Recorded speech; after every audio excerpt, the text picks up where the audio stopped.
মামাম, এটা কি কিনছো বাবা? কি?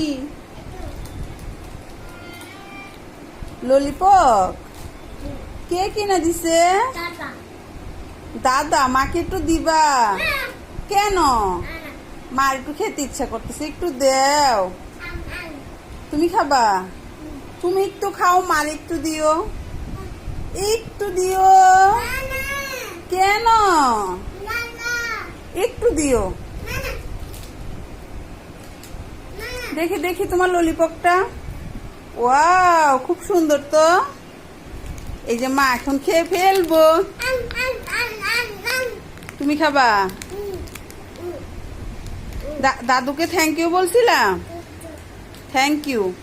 তাহলে বন্ধুদের একটা থ্যাংক ইউ বলে দাও। এই যে ভাবে, থ্যাংক ইউ। ওকে বন্ধুরা, ভালো থাকবেন, সুস্থ থাকবেন।